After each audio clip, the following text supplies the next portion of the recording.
Good morning. I had to start my own camera today, so I think for a couple seconds the video is just gonna show my empty countertop except for the cake. So good morning, everybody. I'm gonna try doing a morning video instead of the late afternoons. We're gonna see if the lighting works and everything, but my household is not up yet for the most part. So it's nice and quiet, and it's just bright and sunny, so I thought I'd jump on right now. So today I'm going to show you how to assemble a Lego cake. I have already actually taken care of the first Lego, and I'll show you kind of what I did to get this here, and then I have a smaller Lego that I'm going to finish decorating, and then kind of get that all together and show you what I did. So first of all, I baked a 9x13 cake, and then I cut it exactly in half.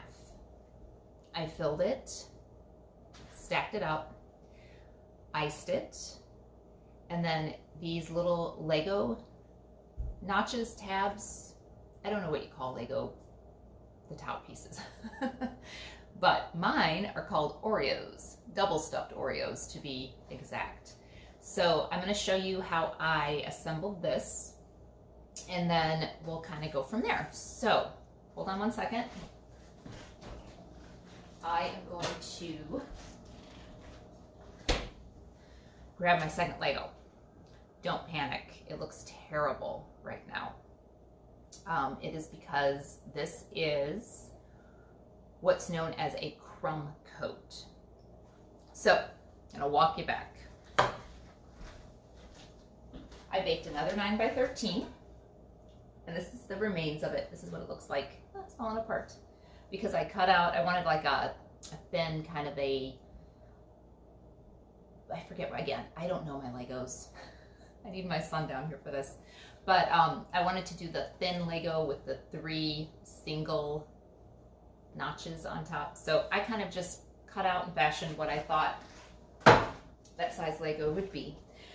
This is a chocolate cake here, and chocolate cake especially is notoriously hard to decorate because typically the cake is so dark, the icing is usually lighter, the chocolate crumbs show through, and it can be kind of messy and very intimidating. So do yourself a big favor and do a crumb coat ahead of time. And all a crumb coat is you take your frosting, same frosting that you're going to use for your final frosting, same color, and you literally frost it, and it grabs all the crumbs. I don't know if you can see that.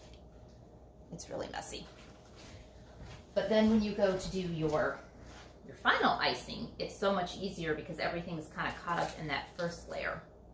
I always say cakes, when you are decorating them, kind of need to go through their awkward adolescent phase, just like we all did. And then they blossom, and then they turn into something more like this. You gotta go through it. No way to get around it, just gotta go through it. There's a life lesson there, right? Okay, so I am going to work on this. I'm gonna set this aside for now. By the way, this cake is for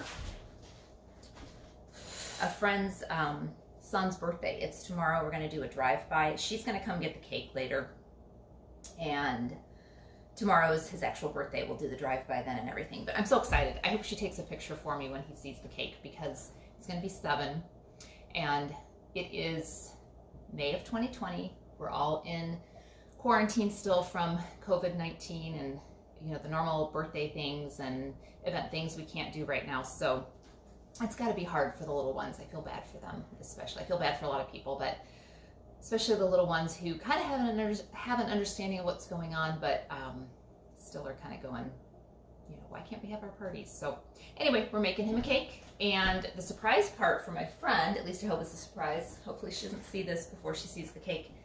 I told her I was making a Lego cake. I didn't mention that I was going to make a 2 Lego cake because she's got kind of a big family, and she's teenage boys too, and I'm like, I don't think that one little cake is going to cut it. So On to cake number 2. All right, so I'm gonna grab my frosting. I have it all mixed up already. My hands are clean. Done all the things. Done everything pretty much except boil myself to make sure everything is clean and sanitary and all the good stuff. So I'll use those gloves later when I hand on the Oreos. I just have a cake icer spreader. I am going to ice the sides. I have some wax paper under here right now. And this cake is pretty cold. I baked it last night, and then this morning early I came downstairs and I cut it into the shape I wanted, and then I popped it into the freezer. Not so much to freeze it, but just to get it good and cold. The other thing, when you're icing your cakes, it's so much easier, kind of like cake pops, if they're chilled. So I wanted to make sure, especially because I'm not icing smooth side since I cut the cake. It's going to have some, some rougher edges. And you just want to do anything you can to help yourself with that. So I made sure it was nice and chilly. All I did, I had the same color frosting in a bag, and I needed a little more, so I just squeezed a little more on here. Okay. Icing a cake is actually probably my least favorite part of cake decorating. It's hard. It's a skill. I'm still working on it. It's hard to get it perfectly smooth, but just doing our best. And I don't know how well the camera is picking this up. The first Lego brick is red. It's supposed to be red. I had a little crisis yesterday. All right, I'm not even gonna call it a crisis. I had a meltdown yesterday. Because that brick to my left is supposed to be blue. I had asked my friend what color her son wanted, and she said probably blue. I said, great. Then I went to my little toolkit of colors and cake decorating supplies, and I did not have blue. And you can't just run out and grab stuff right now. Michael's is closed. I think they are doing curbside, but this is late yesterday afternoon, and I should have checked my stuff beforehand, but what are you gonna do? So I said, how about an alternate color? She said, red would be great. So I went to my little toolkit. I did have red, but when you're trying to do a color like Lego brick red, you have to have a lot of red.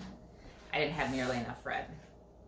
So then I'm trying to cobble together what I have, trying to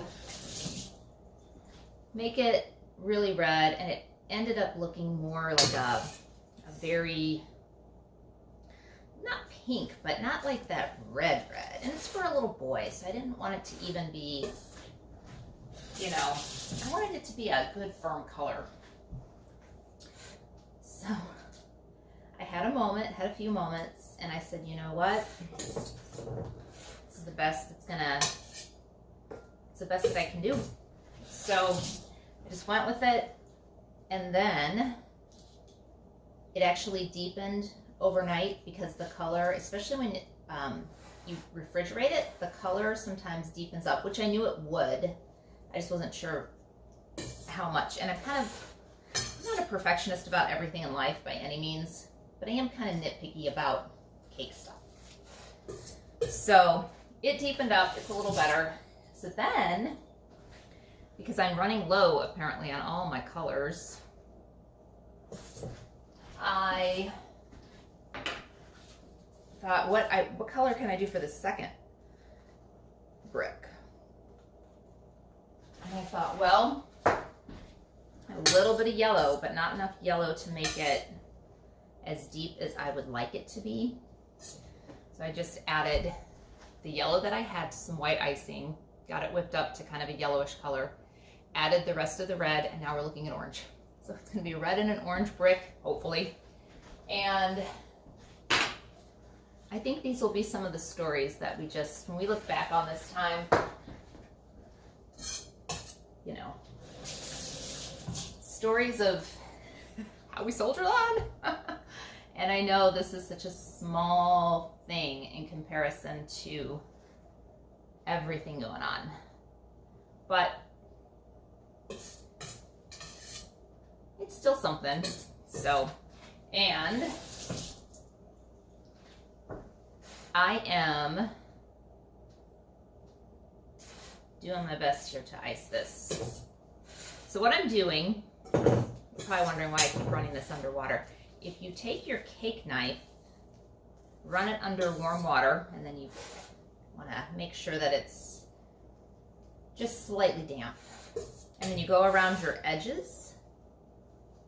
It kind of smooths it out. And again, some of my chocolate is coming through.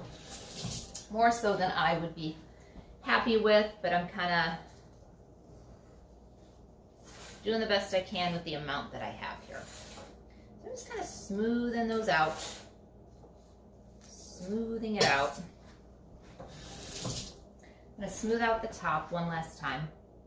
This is 100% not perfect. Like I said, it's just kind of going with how life has gone the past day or two. So we'll get it. Hopefully this is relaxing to watch. Like somebody painting or knitting or something, I don't know. All right. Got that. One more smooth. Okay. If I had a little more icing, I'd probably lay this on a little bit thicker and get that a little smoother, but I did my best here with what I have. So next thing I'm going to do is take Oreos. I have 3 of them. They are on wax paper, on a paper plate. I don't know if you can see that or not. Okay, ta-da! I'm gonna move this guy. Then I have my icing bag. I'm just gonna decorate. This is a star tip. It is Wilton number 21. I'm just gonna go around the tops of the Oreos and pipe that around. Finish that up.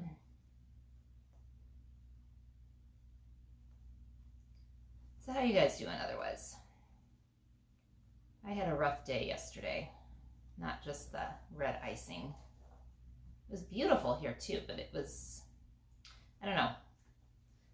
You know how sometimes, even in normal life, you could be just trucking along and then you have a bad day. So you throw in lockdown, COVID, pandemic, quarantine life, and you're bound to have a couple of bad days here and there.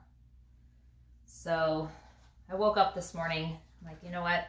It's a new day, sunny. It's gonna be better. So we'll just keep soldiering on. But anyway, I know little things can kind of seem like big things right now too. It's everything. I have friends today that were supposed to have confirmations for their kids, and we had stuff going on that was supposed to happen next weekend, which won't. My mom was supposed to come in next week. All the things. I think it all just kind of caught up with me yesterday. And then throw in a frosting catastrophe, and wow, it's all good. It'll be fine. But I just wondered if anybody else out there was having days like that once in a while. Okay, I put on my gloves because I'm going to be touching cookies and stuff that people are going to be eating. Just want to be on the safe side right now. I'm going to take this first Oreo. I'm going to place this one here. And then I took a toothpick and kind of pressed down, just to, that way it won't ruin the top of your stars, but it'll kind of give it a little weight. Let's press it down there. Then I'm going to take this and I'm going to use kind of like a bigger star and apply more pressure to the bag to just kind of fill in the sides. Oh, I'm drinking iced coffee, by the way, if anyone's curious. It's a splash of caramel, kind of get the day going. Okay, then I'm just going to repeat. Put this other little guy, and you know what I did not do, I should have done, put a little dab of frosting on the bottom. I did not do that with the first one. Put that right in the center. Take your toothpick, press that down a little. Same thing, just kind of go around.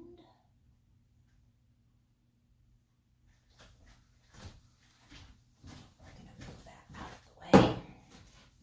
Because if I spill coffee on this cake, well, it's not gonna be a good day. Just gonna finish piping. I know it's probably hard for you to see that. I got one more guy. And probably just enough icing in this bag to finish it off. Alrighty.